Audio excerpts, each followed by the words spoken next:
Payments Podcast from Bottomline Technologies. Hello and welcome to the Payments Podcast. I'm Jacqueline Powell and today I'm hosting Marcus Hughes, Head of Strategic Business Development at Bottomline. Our topic for today is focused on how open banking is evolving into open finance, which in turn is forecast to expand into open data. Now, this is part 3 of a 3-part series. In the first episode, we chatted about the general adoption of open banking, account information services, and payments initiation services via APIs, and we touched on the move from open banking to open finance and open data. In part 2, we focused on how countries worldwide are approaching open banking and data sharing. In this final episode, we'll now look at the impact and benefits of open banking across businesses of different sizes. Welcome, Marcus, and good to have you with us again. Thanks for inviting me, Jackie. Right. It's been a very interesting world tour of open banking and open finance. Taking it up a level on future strategy, over the last 2 years, much of the initial focus for open banking has been on the consumer customer segment. But here's a question, and probably one on the top of many people's minds, is do you think open banking for small and medium-sized businesses could be the next big thing? Yes, I certainly do, Jackie. No doubt about it. Today, most open banking products are focused on account aggregation and on personal finance management and easier and faster access to finance for consumers. This is thanks to improved decision-making using API-driven account data for credit providers. But there's a growing realization that small and medium-sized businesses are a significant market opportunity for open banking and open finance. They offer great potential for a wide range of not only banking services such as payments and finance, but also adjacent services such as invoicing, cash flow forecasting, credit management, expense management, tax return preparation, and even automated KYC and customer onboarding. So the open banking market for SMBs is far less developed than consumer services at present, but competitors are beginning to bring their propositions to market, and we're therefore seeing the emergence of small and medium business platforms which are underpinned by open banking technologies and which integrate a wide range of payment and related value-add products, all this in a single, easy-to-use platform and divided into microservices. The key benefit for small and medium businesses is that these platforms aim to give the small business owners more time to focus on their core business activities. Competition among solution providers is definitely going to be fierce, with contenders from all quarters, incumbent banks, challenger banks, as well as fintech and big tech, of course. The latter two categories are generally becoming regulated third-party providers under open banking rules in order to access bank data more efficiently. But these new platforms are definitely not just for tech companies. They also offer banks themselves a unique and scalable solution, working with chosen fintech partners against the competitive challenge of other hostile fintechs. In this territory, banks have several fundamental advantages, including large customer bases, rich data, and probably most important of all, banks are generally trusted by their customers. This means banks are really well placed to expand beyond their traditional role and into adjacent services. Despite the huge scale of the small and medium-sized business market, this segment has historically been unattractive. That's because it has a low return on equity, only about 7 to 8% for traditional banks. Serving small and medium-sized businesses is expensive for traditional banks, although it's worth noting that digital banks specialized in this sector enjoy a significantly lower cost to serve than those traditional banks. That's because incumbent banks have higher branch costs and operational costs. Historically, credit profiles and the data for small and medium-sized businesses have been more difficult to assemble and assess, and in any economic downturn, banks typically suffer substantial bad debt loan losses in the small and medium-sized business sector. There's therefore been a strong tendency for small and medium-sized businesses to be underserved by banks, meaning that many small businesses struggle to access finance. As regards payments, dedicated host-to-host connections and multi-bank SWIFT connectivity are only practical and affordable for larger corporates. As a result, small and medium businesses have historically had little option but to use internet banking platforms, which in some cases still require manual uploads and fragmented processes. But new technologies, especially APIs, are changing this situation and making small and medium-sized businesses an attractive sector thanks to improved automation and easier access to data and in real time. This new opportunity to better serve small and medium businesses is opening up this market to a new wave of solution providers with compelling customer-centric propositions. Of course, an important driver for this focus on small and medium businesses is that those business owners are becoming used to convenient and tailored services in their personal life, and this in turn is shaping their expectations about how they want to interact with financial services in their business lives. I think SaaS-based accounting platforms are one of the most compelling categories of new entrants in the provision of small and medium-sized businesses, solutions for that sector, based on open banking techniques, extending their field of activity well beyond their core accounting functionality. They already span a wide range of services, for example, customer relationship management, tax return preparation and submission, e-invoicing, cash allocation and cash flow forecasting. That's as well as payroll, point of sale payments, multi-bank cash reporting, and debtor tracking. I'm sure we're going to see a growing number of banks partnering with or even acquiring SaaS-based accounting platforms as a valuable new service for their small and medium-sized customer base. One of the greatest advantages of open banking for small and medium-sized businesses is likely to be easier access to finance.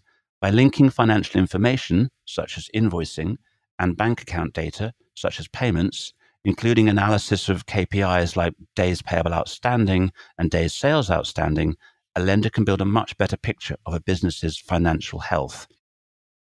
This will enable finance providers to make better informed decisions and offer smart, personalized, and automated advice at the same time as making it easier for businesses to access more credit and at attractive pricing. So we can see that automated multi-bank data aggregation, which provides full cash visibility, is going to be extremely valuable. That's because many small and medium-sized businesses lack this information today. But I'd suggest that it will also become quite commoditized in a relatively short period of time.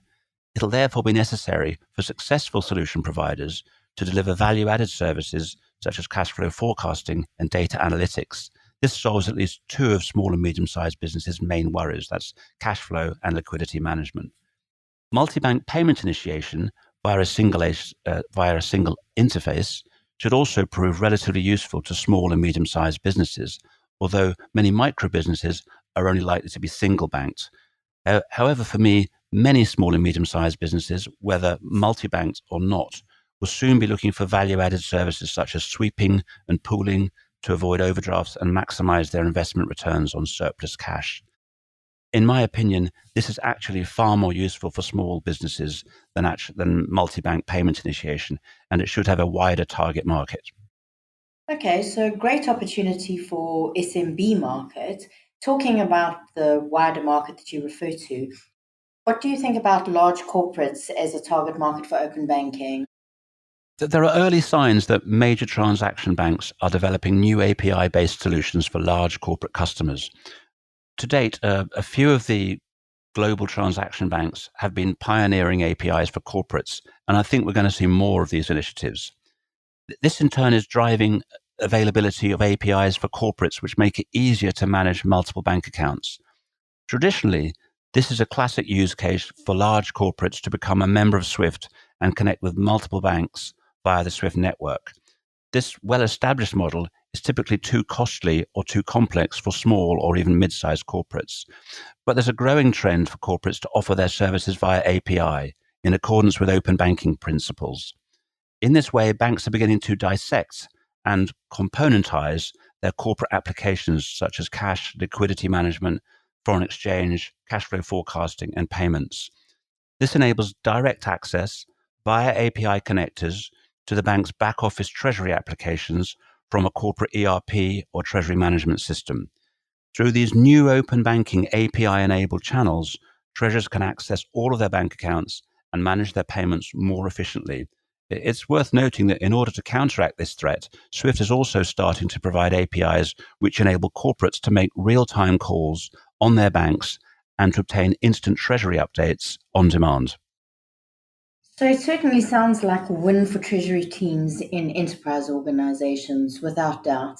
Coming back to what's happening in the UK, what are the new developments to look out for in the UK's version of open banking? As you'd expect, there are several exciting new things happening in UK open banking. The Competition and Markets Authority recently announced that it is going to require the 9 biggest UK banks, that's the CMA 9, to implement variable recurring payments using APIs. This will enable customers to sweep money between their own accounts. The important VRP initiative injects another element of competition into the UK's retail banking market. Furthermore, it does lay the foundation for a series of compelling use cases that will make cash management and subscription payments easier and more efficient. Variable recurring payments will be an additional open banking API that banks are required to build. From July 2022, variable recurring payments will provide a new way to collect payments of variable amounts from the same customer on a recurring basis without the need to gain a new permission for every payment. This is an important change to the current open banking situation where third-party providers can only initiate single immediate payments and customers have to authenticate each payment separately. With variable recurring payments, the customer will be able to agree the payment parameters with their third-party provider and authenticate the payment mandate with their bank in advance. From then on, payments will be initiated without the customer having to take any action. It's important to note that even with this additional recurring capability, VRP does still fully respect the central ethos of open banking, which means the customer remains in control. The model therefore allows the customer at any time to ask a third-party provider to cancel the recurring payment mandate, and as an additional control, the customer can also ask their bank to cancel the third-party provider's access. The first phase of variable recurring payments to be imposed by the CMA is sweeping. That means the ability to transfer money between 2 accounts belonging to the same party, a business or a consumer. This new requirement will enable third-party providers to deliver recurring payments for customers of any of the 9 biggest UK banks. There are 2 compelling use cases for sweeping. First, personal finance apps and providers of high-yield savings accounts will be able to use variable recurring payments to fund these accounts by moving money from current accounts and low-yielding savings accounts. The movement of funds will be quicker and cheaper, and the customer will have more control. Another key use case is smart overdrafts. An important component of the CMA's open banking remedies addresses the pain point of high interest rates that consumers are charged on overdrafts. Smart overdrafts will allow customers to ask third-party providers to automatically cover their overdraft in one account by transferring funds from another account which has a positive balance, such as a deposit account. There's a great deal of potential that can be unlocked with just these 2 use cases, and that's why variable recurring payments are expected to be hugely beneficial for non-CMA banks and fintechs. This explains why the incumbent CMA 9 have tried but failed to resist the implementation of variable recurring payments. The reason the big banks have resisted this move is because it's the top UK banks, the CMA 9, which incur the costs of creating these new APIs, and yet they stand to lose significant credit balances from customers who decide to move funds to higher yielding accounts or covering overdrafts. Although the immediate requirements of variable recurring payments only apply to sweeping, the work that the banks are having to do to build these new APIs will create an infrastructure that has even greater potential to be used for much more in due course. If the banks choose to use this infrastructure to its full potential, there are a number of other use cases that go beyond sweeping from a customer's account A at one bank to account B at another bank. For example, the same VRP APIs could provide merchants with an important alternative to direct debits and on-file credit card payments. That's because variable recurring payments offer consumers the same flexibility as these well-established payment instruments, but that's with lower fees, no chargebacks, and immediate settlement, as well as reduced risk of fraud and enhanced controls. Um, we could therefore potentially see variable recurring payments used for several types of recurring payments and for variable amounts. That would include regular household bills, like utility bills, subscription payments for goods and services, card on file payments, such as apps for booking and paying for cab rides, and repeat invoices. Recognizing the benefits for consumers and businesses, including merchants, telcos, and utility firms, it's likely that the CMA will unlock this functionality at a future date. But setting aside the usual hype which generally accompanies new initiatives like open banking and blockchain, to be realistic, it's likely that some of the use cases I've just mentioned are going to face resistance or even inertia of one kind or another. So, for example, large scale users of direct debits, such as well established telcos and utilities, may prefer to continue using direct debits. After all, this widely used collection instrument has proved highly reliable and robust for many years, even if it's slow and perhaps at times appears a little clumsy. So the old saying, if it ain't broke, don't fix it, may well prevail, I fear. That's true. It really does sound like open banking offers endless potential and certainly in time to come. Apart from variable recurring payments, which you were talking about a moment ago, what other trends do you see emerging in the open banking and open finance space, Marcus? Well, there are two related trends which are emerging and very fast, I'd say, here in the UK and internationally. They're both new ways of delivering financial services, more than just payments. One's called banking as a service, and the other is platform as a service. Banking as a service is a business model whereby a bank uses APIs to distribute its core financial services, but through new channels. That means partners, many of which don't actually have a banking license. So these partners could be retailers wanting to offer financial services, such as credit facilities, to their large customer bases. Banks with an efficient product manufacturing capability, strong operational processes, and robust back end capabilities are probably best suited to offering this banking as a service.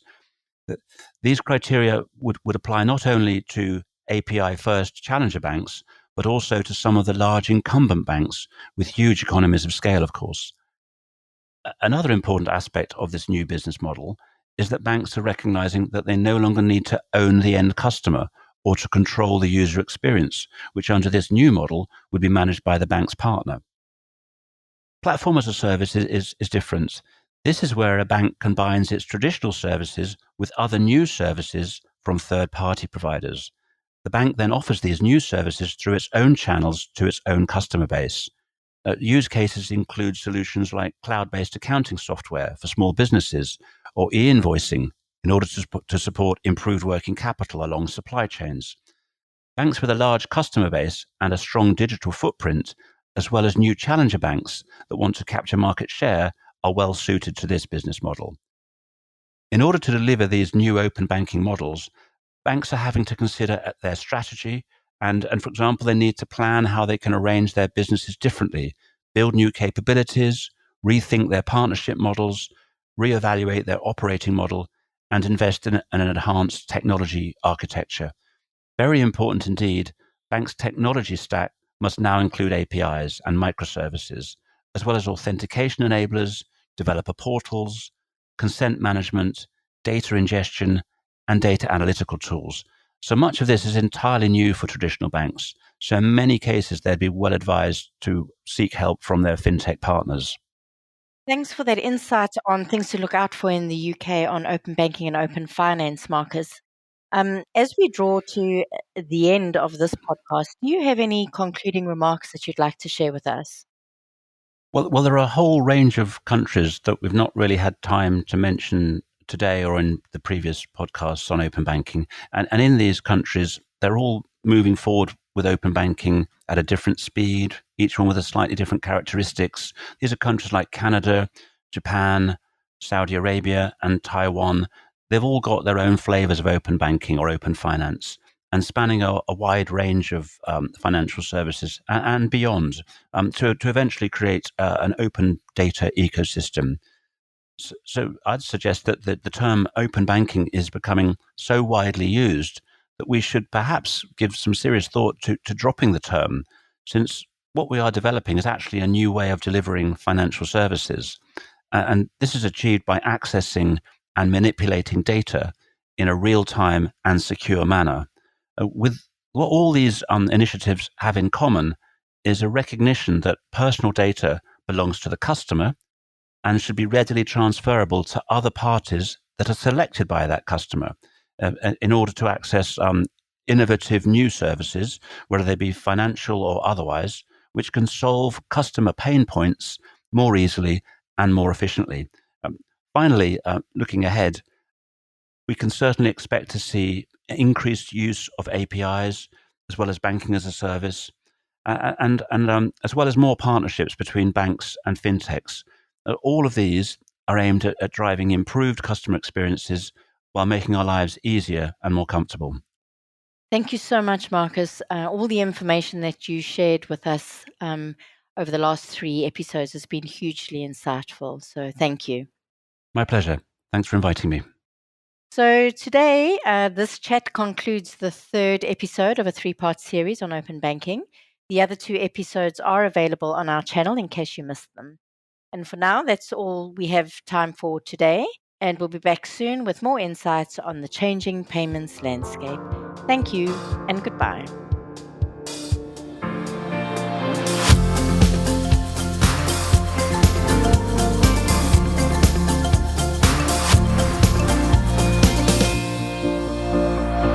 The Payments Podcast from Bottomline Technologies.